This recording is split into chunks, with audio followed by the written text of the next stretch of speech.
ஆப்கி அதாலத்ல பாடகர் அனூப் ஜலோட்டா மீது உள்ள குற்றச்சாட்டு. இவரு அவருடைய இமேஜ கெடுத்துக்கிட்டாரு. அனூப் ஜலோட்டா சார், 25 வருஷமா நீங்க பாடிக்கிட்டு இருக்கீங்க. மக்கள் அன்பு காட்டி இருக்காங்க. பக்தி சங்கீதத்துல உங்களை பஜன் மகாராஜ்னு சொல்லியிருக்காங்க. உங்களை பக்தி மயமா தான் பார்த்திருக்காங்க. ஆனா வயசான இந்த காலத்துல நீங்க ஜஸ்லின் கிட்ட எந்த அளவுக்கு மனசை பறி கொடுத்திருக்கீங்கன்னா, இப்பெல்லாம் நீங்க மஸ்த் மஸ்த் तेरे दो नैन मेरे दिल का ले गए चैन. எனக்கு பர்சனலா ஒரு கஷ்டம் இருக்கு. அதை உங்க எல்லாருக்கிட்டையும் சொல்ல விரும்புறேன். மக்கள் என்ன ஒரு சாது துறவியை போல தான் பார்த்துக்கிட்டு இருக்காங்க. தயவு செஞ்சு அப்படி பார்க்காதீங்க. மக்கள் என்ன சாது துறவின்னு நினைக்கிறாங்க. பஜன் மட்டும்தான் பாடுவாரு, ரொம்ப வருஷமா பாடிக்கிட்டு இருக்காரு அப்படின்னா அவர் கண்டிப்பா அவர் ஒரு துறவி டைப் ஆளா இருப்பார்னு நினைச்சிட்டு இருக்காங்க. நான் நிச்சயம் துறவி இல்லை. உங்களை மாதிரி ஒரு சாதாரண ரொம்ப சராசரி மனுஷன். அது மட்டும் இல்லை, இவர்கிட்ட நான் ரிக்வஸ்ட் பண்ணி கேட்டிருக்கேன். இன்டர்வியூக்கு அப்புறம் எங்களுக்கு லஞ்ச் அரேஞ்ச் பண்ணும்போது ஒரு கிளாஸ் ரெட் வைன் அரேஞ்ச் பண்ண சொல்லியிருக்கேன். ஏன்னா நான் பார்ட்டியில் எல்லாருக்கு எதிரிலையும் ஒரு சோசியல் ட்ரிங்க் இருக்கும். அதை குடிக்கும்போது யாருக்கிட்டையும் மறைச்செல்லாம் குடிக்க மாட்டோம், வெளிப்படையாக தானே குடிப்போம். ஆனால் ஒரு சில வாட்டி எனக்கு என்ன கஷ்டமா இருக்குன்னா, ஒரு சில வாட்டி பஜன் சிங் இப்படி இருக்கிறத மக்கள் விரும்பல. அவருடைய மெர்சிடிஸ்ல சுத்தக்கூடாது, அப்புறம் அவர் ஒரு நல்ல வீட்டில் இருக்கக்கூடாது, அவர் கையில் ஒரு கமண்டலம் இருக்கணும், அப்புறம் ஒரு வேஷ்டியை கட்டிக்கிட்டு ஊரை சுற்றி பஜனை பாடிக்கிட்டு இருக்கணும். ஒருவேளை நீங்க கமண்டலத்தை எடுத்துக்கிட்டு ஆசிரமம் திறந்தா நல்லாவே சம்பாதிக்கலாம். ஆனால் அது சம்பாத்தியத்தை பற்றின விஷயமே கிடையாதே. நான் சம்பாத்தியத்தையே எதிர்பார்க்கல. அப்புறம் நீங்க இமேஜ் பத்தி சொன்னீங்க. நான் பஜன் பாடுவேன், குருநானக் ஜியோட பாட்டுகளை பாடுவேன். அதுல என்ன சொல்லிருக்குன்னா, कि दुख सुख दोनों सम करी जाने और मान अपमाना हरक शोकते रहे अतीता तिन जग तत्व पछाना. மக்கள் இந்த சுக துக்கத்தால அஃபெக்ட் ஆயிருப்பாங்க, மானம் அவமானத்தால அஃபெக்ட் ஆயிருப்பாங்க, பெரிய சந்தோஷம் பாராட்டால அஃபெக்ட் ஆயிருப்பாங்க. நான் என்ன நினைக்கிறேன்னா, நான் அவங்கள ஒருத்தன் இல்ல. நான் என்னுடைய வேலையை செஞ்சுக்கிட்டு இருக்கேன். அப்புறம் என்னோட இமேஜ் கெட்டு போச்சுன்னு நீங்க நினைச்சிட்டு இருக்கீங்க. ஆனா அது கண்டிப்பா கெட்டு போகல. மக்களுக்கு உண்மை என்னன்னு தெரிஞ்சதும் மக்கள் அதே இமேஜோட அதே கண்ணோட்டத்தோட பார்க்க ஆரம்பிப்பாங்க. உங்க இமேஜ் எப்படி கெட்டு போச்சுன்னு நான் சொல்லுங்க. சோஷியல் மீடியால உங்களை பத்தி நிறையவே எழுதி இருக்காங்க. அப்படியா? ஒருத்தர் என்ன எழுதியிருக்காருன்னா, இதுக்கு முன்னாடி ஒரு பழமொழி இருந்துச்சு, काला कलूटा बैंगन लूटा. இப்ப அது எப்படின்னா, अनूप जलोटा मक्खन लूटा.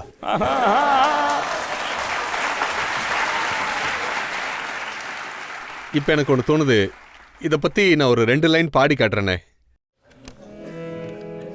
मैया मोरी मैं नहीं माखन खाऊं, मैया मोरी मैं नहीं माखन खाऊं. இதை கேட்டுட்டு அதை எல்லாத்தையும் மறந்துருங்க. நீங்க வெண்ணைய நான் சாப்பிடலன்னு சொல்றீங்க, ஆனா அவங்க பூரா பானையே திட்டு. இது எல்லாத்தையும் தினமும் எழுதிட்டு இருக்காங்க. அவங்க என்ன எழுதியிருக்காங்கன்னா, அனூப் ஜலோட்டா சாருக்கு 65 வயசு, ஜஸ்லினுக்கு 27 வயசு, 2 பேருக்கு 35 வயசு வித்தியாசம். அதாவது இந்த ஜக்ஜித் சிங் பாடுவார் இல்ல, ना उम्र की सीमा हो ना जन्म का हो बंधन. கொஸ்டின் என்னன்னா, அது அஃபேரே கிடையாது. ஒருவேளை அங்க அஃபேரே இல்லைன்னா மக்களை பேச விடுங்க, அதுல என்ன இருக்கு?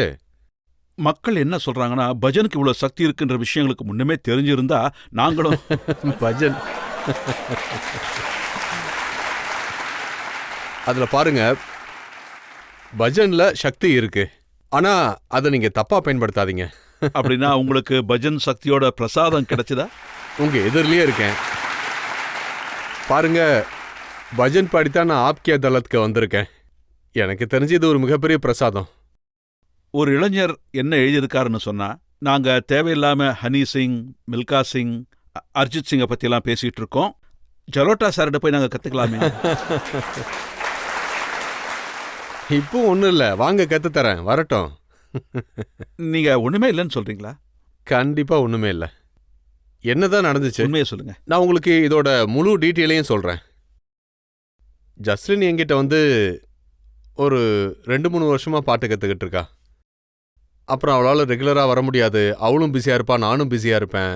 அதாவது ஒரு 5-6 முறை நான் அவங்க வீட்டுக்கு போயிருப்பேன், அவள் ஒரு 5-6 முறை எங்கள் வீட்டுக்கு வந்திருப்பா.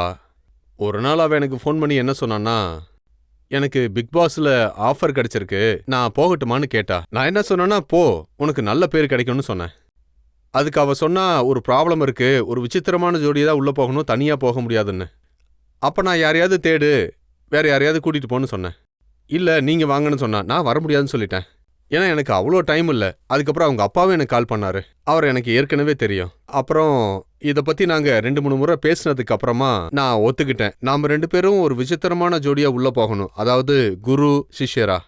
இந்த ஆங்கிள் நம்ம 2 பேரும் உள்ள போலான்னு இப்படித்தான் நான் அவளுக்கு சொன்னேன். அவளும் ஒத்துக்கிட்டா, அவங்க அப்பாவும் ஒத்துக்கிட்டாரு, எல்லாம் முடிஞ்சது. அதுக்கப்புறம் பிக் பாஸ் டீமை பத்தி பேசுவோம். 6 நாளைக்கு முன்னாடி ஜஸ்லினை அவங்க வீட்ல இருந்து கூட்டிட்டு போயிட்டாங்க. அவ போயிட்டா.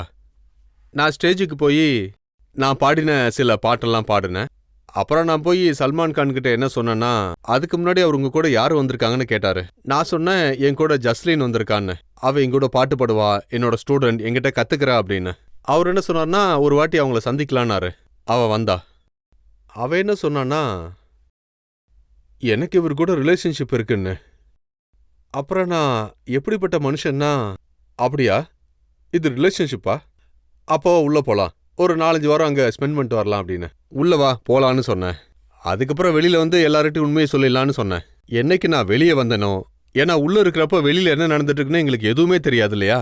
நான் என்னைக்கு வெளியே வந்தனோ அன்னைக்கே எல்லாருக்கிட்டையும் எங்களுக்குள்ள எந்த உறவும் இல்லைன்னு தெளிவா சொல்லிட்டேன். நீங்க சொல்றதுனால என்ன ஆக போகுது? அவங்க ரிலேஷன்ஷிப் இருக்குன்னு சொன்னப்போ உங்க மனசுல பாயசம் பொங்குச்சு. ஓ, டேஸ் ஆஃப் லவ்னு அவங்க சொல்லும்போது நீங்க பஜனைகளா பாடிட்டு இருந்தீங்க. அவங்க சொல்றது தெரியாதுன்னு சொல்றீங்க. அவங்கள சொல்ல விடுங்க, அது அவங்க பாட்டோட வரிகள். அவளோட பாட்டு அதுல 70% கிளாமர் எஃபெக்டிவா இருக்கும், 30% சிங்கிங். இது அவளோட ஸ்டைல். அவளை பாட விடுங்க.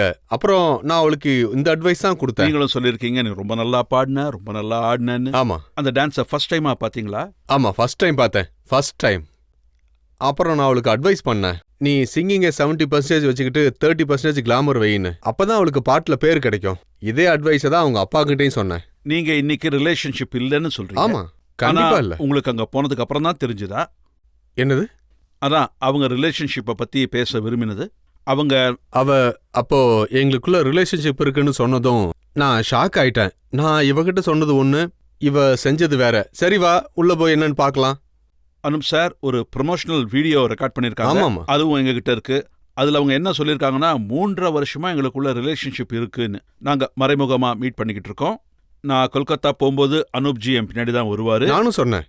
நானும் இதை சொன்னேன். இது ப்ரொமோஷனல் வீடியோ. அவங்ககிட்ட நான் என்ன சொன்னேன்னா, அவங்கள காட்ட விடு, ப்ரொமோஷன் பண்ண விடு.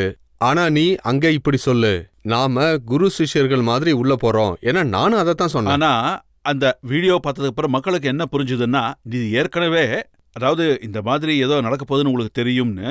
இல்ல, நான் என்ன சொல்லணுமோ அதை சொல்லிட்டேன். ஆனா நான் அவகிட்ட என்ன சொல்ல சொன்னனோ அதை அவ சொல்லல.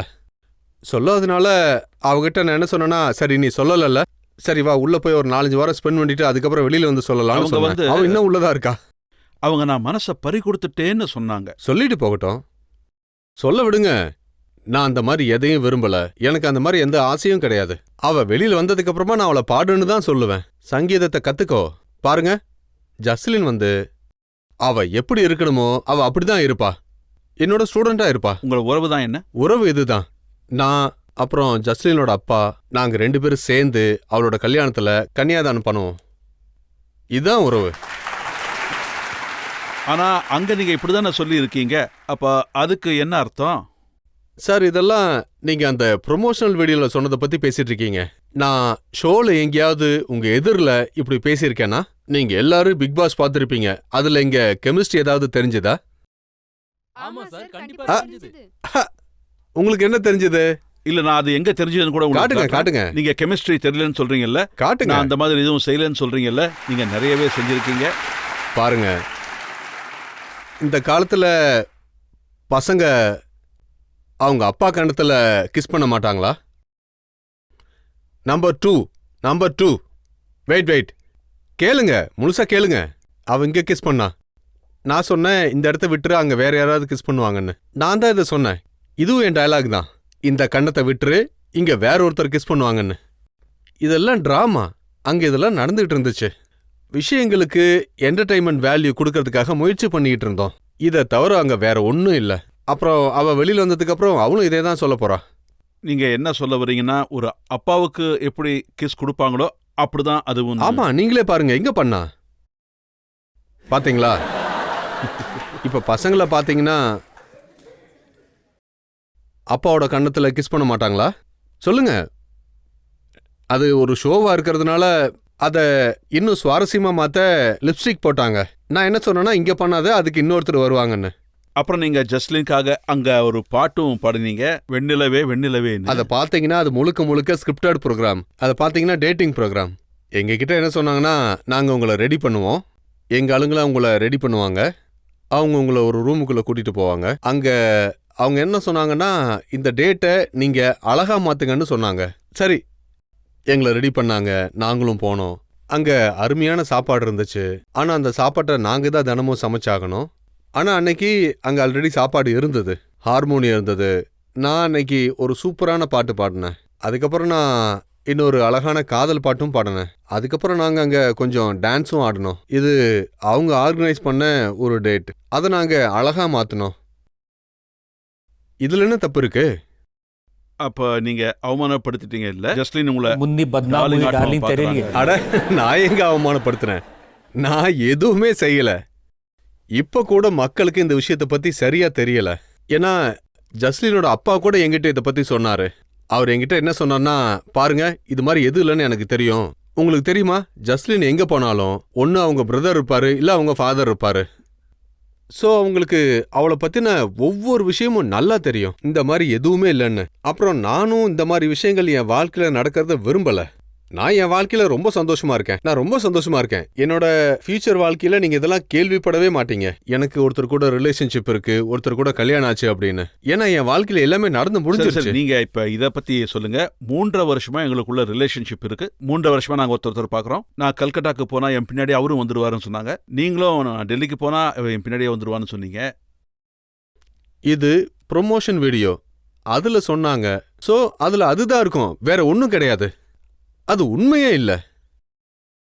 இதுல பாத்தீங்கன்னா ஒரு துளி கூட உண்மை கிடையாது. இல்ல, நீங்க உங்க இமேஜை சரி பண்ண முயற்சி பண்றீங்க. இல்ல இல்ல இல்ல, கண்டிப்பா இல்ல. நான் உங்ககிட்ட 100% உண்மையை தான் சொல்லிக்கிட்டு இருக்கேன், பொய் இல்ல. அனுப் சார், மக்களுக்கு இந்த விஷயத்த நம்புறது ரொம்ப கஷ்டமா இருக்கும். பரவாயில்ல, யார் என்ன நம்புறாங்களோ அவங்க என்ன நம்புவாங்க. மத்தவங்கள பத்தி நான் உங்களுக்கு இப்போ ஒரு 4 லைன் பாடி காட்டலாமா? பாடி காட்டுங்களேன்.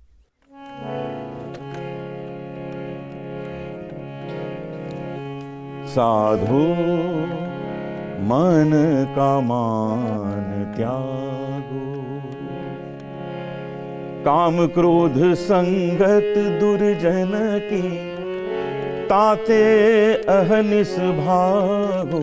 साधो मन का मान त्यागो, दुख सुख दोनों सम करी जाने, और मान अपमाना। हरक शोक ते रहे अतीता, तिन जग तत्व पछाना। साधो मन का मान त्यागो। நான் இதை நம்புறேன்.